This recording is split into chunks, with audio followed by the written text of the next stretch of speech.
In this podcast episode, the guest is Dr. Nouriel Roubini, a renowned economist and expert in global macroeconomics. He is known for accurately predicting the 2008 subprime mortgage crisis and subsequent global financial crisis. Dr. Roubini discusses various economic risks and challenges facing the world today, including the European debt crisis, Chinese economic slowdown, and the potential for a stagflationary environment. Dr. Roubini emphasizes the increasing severity and frequency of economic and financial crises in recent years. He believes that the relative stability experienced in the 1950s and 60s has given way to greater volatility and instability. He also highlights the presence of social, political, geopolitical, environmental, health, technological, and military risks in today's world. The host asks Dr. Roubini about his nickname, Dr. Doom, and whether he has always been pessimistic about the future.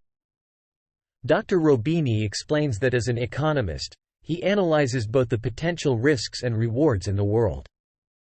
However, he believes that the downside risks have become more severe in recent years, leading to his reputation as a pessimist.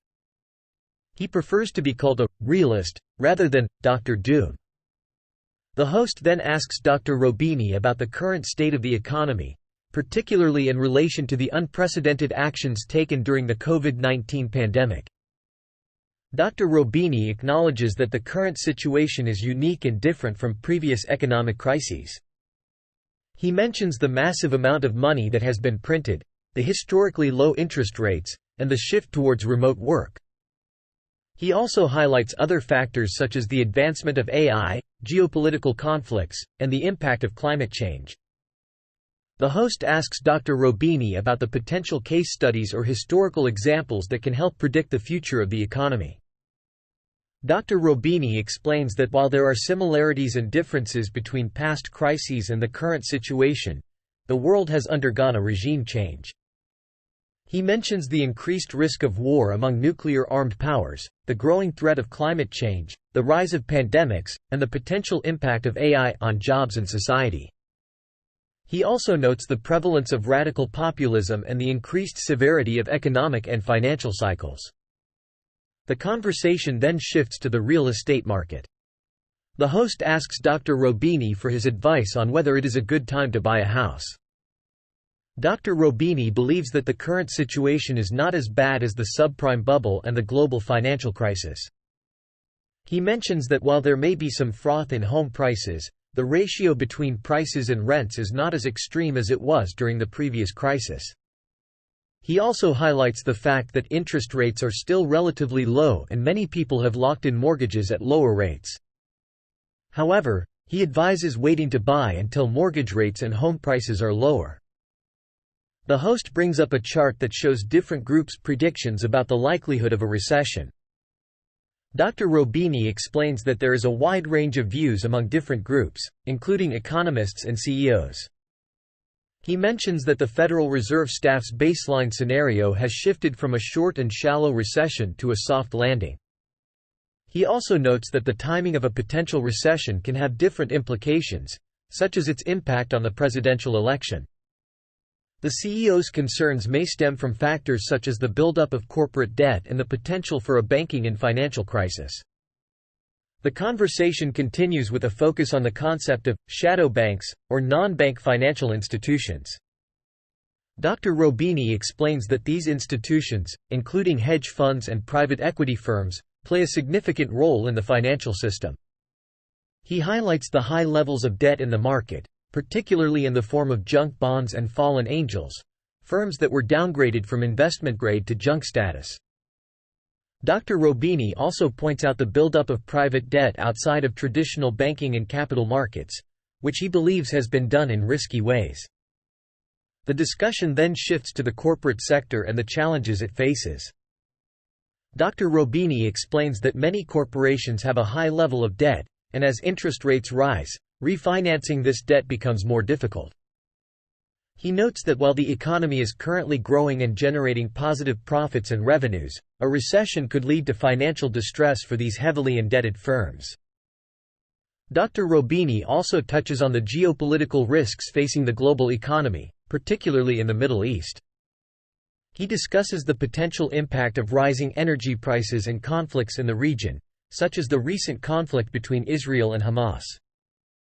He explains that if oil prices were to rise significantly, it could lead to inflation, recession, and a stagflation scenario similar to the 1970s. The conversation then turns to the upcoming U.S. presidential election and its potential impact on the economy.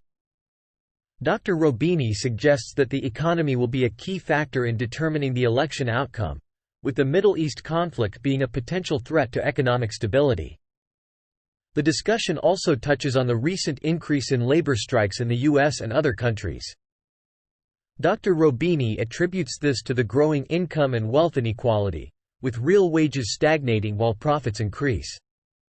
He suggests that economic populism and industrial policy have become more prevalent among both Democrats and Republicans, as they seek to address the concerns of the working class and the middle class. The conversation continues with a discussion on immigration. Dr. Roubini argues that immigration can be beneficial for the economy, as it brings in new workers and contributes to economic growth. He notes that economic populism and nationalism have influenced the immigration debate, with both parties adopting more protectionist stances. The discussion continues with a focus on immigration. Dr. Roubini acknowledges that there are valid concerns about excess immigration and the impact it may have on job opportunities for native-born citizens. However, he also highlights the positive aspects of immigration, particularly in terms of innovation and economic growth. Dr. Roubini points out that many leaders and innovators in Silicon Valley are immigrants who have made significant contributions to the economy. He argues that a more rational and regulated approach to immigration is needed, with both parties finding common ground on the issue. The conversation then shifts to the potential impact of AI on the economy and job market. Dr. Roubini acknowledges that AI has the potential to disrupt and replace many jobs, but he also emphasizes that in the short term, AI will likely create more jobs as new AI firms emerge. He believes that the demand for workers will outstrip the supply in the next decade, and that immigration will be necessary to fill this gap. However, he also acknowledges that in the long term, AI could lead to significant technological unemployment, which would require a redistribution of wealth through measures such as universal basic income. The discussion then turns to the issue of Social Security and the challenges posed by an aging population. Dr. Roubini suggests that raising the retirement age and implementing incentives for people to work longer could help address the funding issues facing Social Security. He acknowledges that entitlement reform is a politically sensitive topic, but argues that it will eventually need to be addressed to avoid a crisis. Dr. Roubini also touches on the issue of income and wealth inequality, emphasizing the need for policies that promote economic opportunity and job creation. He argues that a sound industrial policy is necessary to rebuild the job and industrial base of the country. He also emphasizes the importance of rational migration policies and a global approach to addressing the challenges posed by climate change and pandemics. Throughout the conversation, Dr. Roubini emphasizes the need for less partisanship and polarization in order to address the economic and non-economic threats facing the country.